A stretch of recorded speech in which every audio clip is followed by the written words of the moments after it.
একটা মানুষ জীবনে সবচাইতে বেশি বিশ্বাস করে মা বাপ ভাই বোন এবং তার স্ত্রীকে। এর চাইতে বেশি বিশ্বাস আর জীবনে কাউকে কখনো কোনো সময় করে না।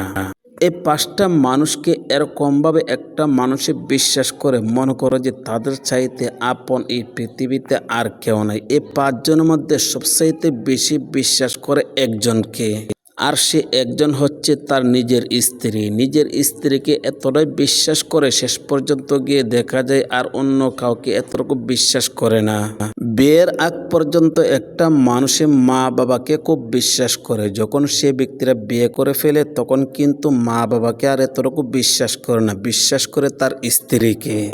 স্ত্রীকে এতটাই বিশ্বাস করে যে বিশ্বাস করার কারণে তার কাছে যা কিছু আছে সব কিছু আমানত হিসাবে রেখে দেয়। কারণ যে মানুষটা আমার হাত ধরে অন্য বাড়ির থেকে যা কিছু আছে সব কিছু ছেড়ে যখন আমার কাছে চলে আসছে, তাহলে তার চাইতে আপন এই পৃথিবীতে আর কেউ হতে পারে না।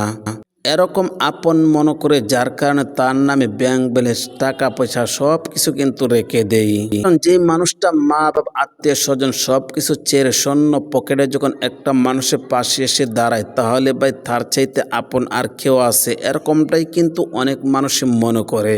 ঠিক এরকমভাবে কিন্তু আমিও মনে করি, যখন আমার শূন্য পকেট ছিল, আমার কাছে যখন একটা টাকা ছিল না দেওয়ার মতন, তখন কিন্তু আমার জীবনসঙ্গী আমার পাশে এসে আমার হাত ধরে বলছিল কোনো টেনশন করবেন না, সব কিছু ঠিক হয়ে যাবে। আলহামদুলিল্লাহ, আপনাদের দোয়া আল্লাহ তাআলা আমাকে অনেক অনেক ভালো রাখছে। আলহামদুলিল্লাহ, আমি অনেক অনেক সুখী আছি, আমি অনেক হ্যাপি আছি। ঠিক এরকমইভাবে আজ আপনাদের সম্মুখে একটা গল্প নিয়ে আসছি।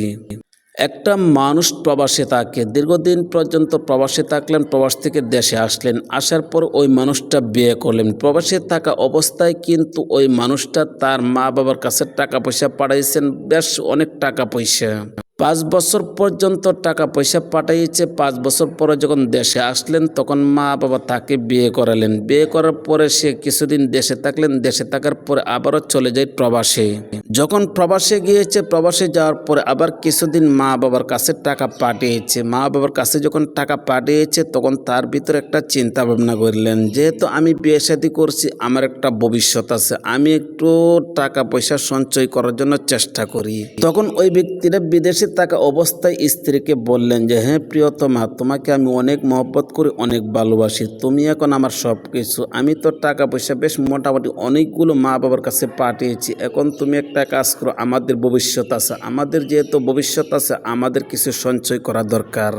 তখন স্ত্রীকে বললেন, তোমার নামে একটা অ্যাকাউন্ট করো, আমি তোমার অ্যাকাউন্টে টাকা পয়সা পাঠাবো। তখন স্ত্রী একটা অ্যাকাউন্ট করলেন, অ্যাকাউন্ট করার পর স্ত্রীর নামে টাকা পয়সা পাঠাই। স্ত্রীর নামে যখন টাকা পয়সা পাঠায় তখন বেশ মোটামুটি অনেকগুলো টাকা পাঠিয়েছে।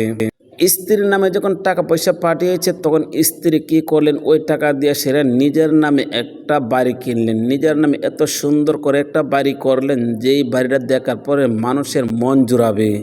যে বাড়িটা দীর্ঘদিন পর্যন্ত বিদেশ থাকলেন, বিদেশ থেকে স্ত্রীর নামে টাকা পয়সা পাঠিয়েছে আর স্ত্রীর নামে একটা বাড়ি করলেন। স্ত্রীর নামে একটা বাড়ি কেনার পরে ওই বাড়িতে সুন্দর একটা বাসা করলেন। বাসা করার পরে বেশ মোটামুটি অনেকটাই সুন্দর দেখতে, পপুলার। স্ত্রী এরকমভাবে সুন্দর করে একটা বাসা করলেন, আর অন্যদিকে গিয়ে দেখা যাচ্ছে অন্য একটা মানুষের সাথে সে আস্তে আস্তে কথা বলতে লাগলেন, অন্য একটা মানুষের সাথে মাঝে মাঝে দেখা সাক্ষাৎ করতেও লাগলেন। কিন্তু এই বিষয়টা কেউ জানে না। প্রবাস থেকে যে স্বামীর টাকা পাঠাতেন আর এই টাকা দিয়ে সেরা স্ত্রীর নামে একটা বাড়ি করছে এবং এরকম একটা বাসা করছে যে বাসাটা দেখার মতন। তখন স্ত্রীর কাছে মাঝে মাঝে ফোন দিকে জিজ্ঞেস করতো যে, প্রিয়তমা, আমি যে টাকা পয়সা পাঠিয়েছি এই টাকা পয়সাগুলো কি করছো? তখন বললেন যে, তোমার নামে সুন্দর একটা বাড়ি কিনছি এবং সুন্দর একটা বাসা করেছি। তখন স্বামীর মনটা একদম সন্তুষ্ট হয়ে গিয়েছে, যাকে আমি বিশ্বাস করেছি, বিশ্বাস করার পরে এই মানুষটা আমার নামে একটা বাড়ি কিনছে, আমার নামে সুন্দর একটা বাসা করছে। বেশ মোটামুটি অনেকদিন পর্যন্ত টাকা পয়সা পাঠানোর পরে স্বামী বলল, এখন আমি দেশে আসবো। যেহেতু এই কথা বলছে, স্ত্রী যার সাথে লটর পটর করতো, পরকিয়া করতো, ওই মানুষটার হাত ধরে চলে গেছেন। আহারে জীবন, যাকে এত বিশ্বাস করলেন, এত বিশ্বাস করার পরও যখন এই মানুষটা এরকম কাজ করতে পারে, তাহলে ভাই দুনিয়াতে কাকে বিশ্বাস করবেন আপনি?